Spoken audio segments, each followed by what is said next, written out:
friends, Pradeep Pendyala, your buddy. Today I am going to talk about differences between American English and British English. Personally speaking, I prefer British English. I consider it to be perfect, original. Pronunciation, accent, I would always go for British English. Well, let's talk about the differences between British English and American English. The British actually introduced the language to the Americans, no doubts, somewhere in 16th century. At that time, spelling had not yet been standardized. It took the writing of first dictionaries to set in stone how these words appeared. In UK, the dictionary was compiled by London-based scholars. Meanwhile, in the United States, lexicographer was a man named Noah Webster, allegedly. He changed few words. He spelled to make American version different from the British as a way of showing cultural independence.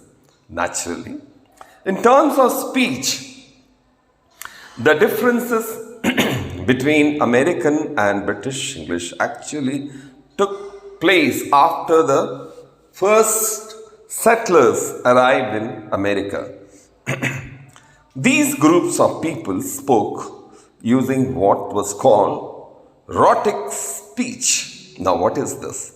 Where the R sounds of the words are pronounced. Meanwhile, the higher classes in UK wanted to distinguish the way they spoke the common masses by softening the pronunciation of the letter R and how it sounds. Since the elite, even back then, were considered the standard for being fashionable, other people began to copy their speech until it eventually became the common way of speaking the language of England. Now let's take a look of spelling differences. Strange, but it will be very, very interesting. For example, anemia in British English is pronounced, the spelling is A-N-A-E-M-I-A, whereas in American English, the one extra is missing. That is A-N-E-M-I-A. Strange? Diarrhea, D-I-A-R-R-H-O-E-A. That's in British English, whereas O is missing in American English. They made it very simple, D-I-A-R-R-H-E-A.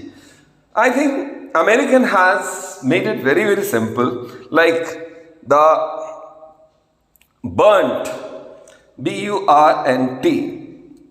That's a British way of speaking.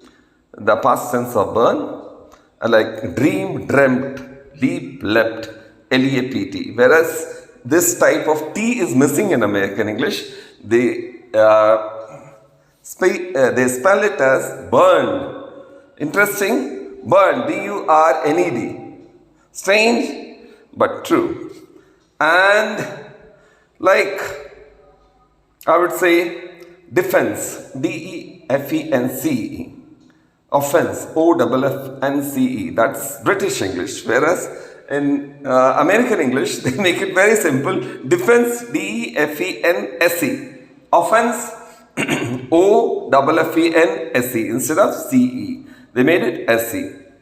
Now, cancelled in spelling, spelled as C-A-N-C-E-L-L-E-D in British.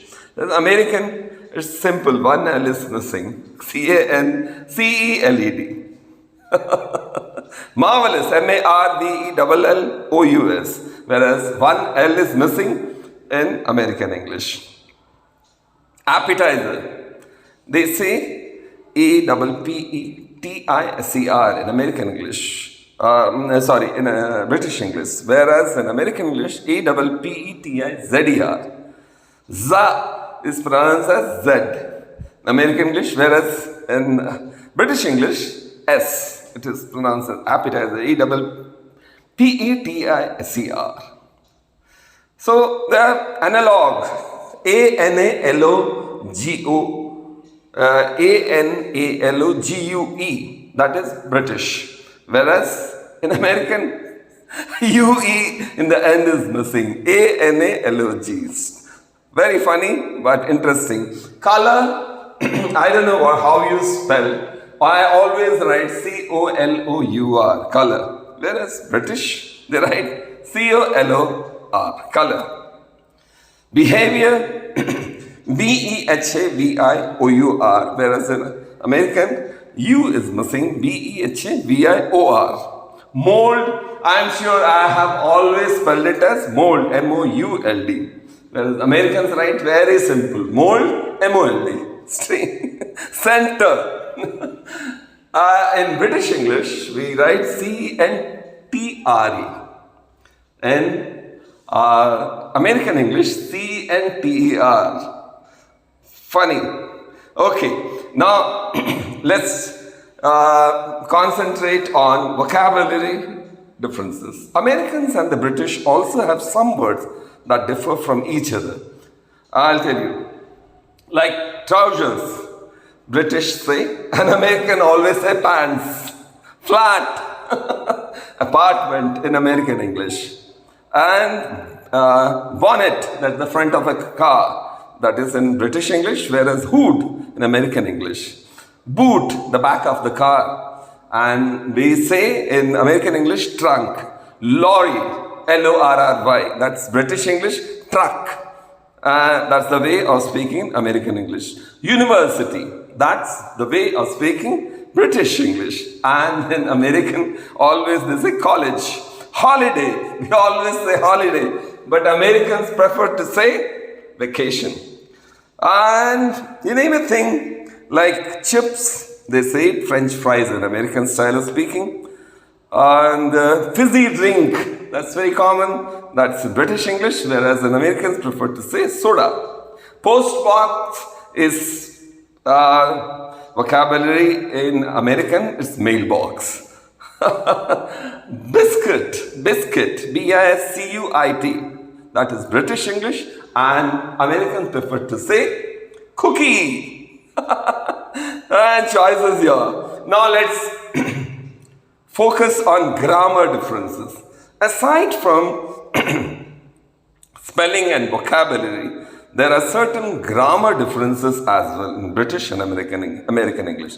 For instance, American English, collective nouns considered singular. Strange but true. They say band is playing. That's American way of saying. Whereas in British, they say band are playing. I prefer, as I said, British English. I feel that's correct. Band are playing. How can you say band is playing? The choice is yours anyway. The British are also more likely to use formal speech. Why can't we be formal when you're speaking? And they prefer to use shall, whereas Americans favor the word informal way of saying will or should. Americans, however, continue to use gotten as the past participle of get, which British have long forgotten about it and they favor got, G-O-T. Needn't, which is commonly used in British English, needn't, N-E-E-D-N'-T, needn't, which is commonly used in British English, whereas it's rarely, if at all, used in American English. In its place, they say don't need to. Make it very simple. In British English, at is a preposition. I'm sure you know what is preposition. In British English, at is the preposition in relation to time and place. However, in American English, on is used instead of the former and in the latter. That means for time they use on, and when it relates to place, they use the word in.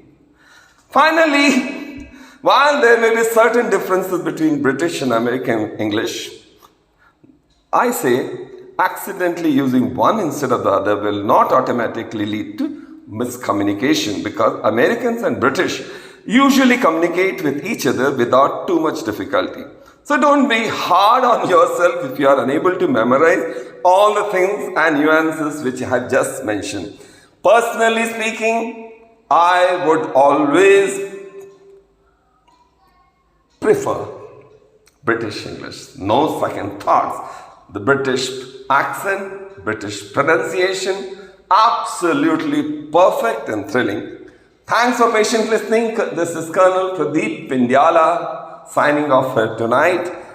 Until next time, take care. Bye-bye.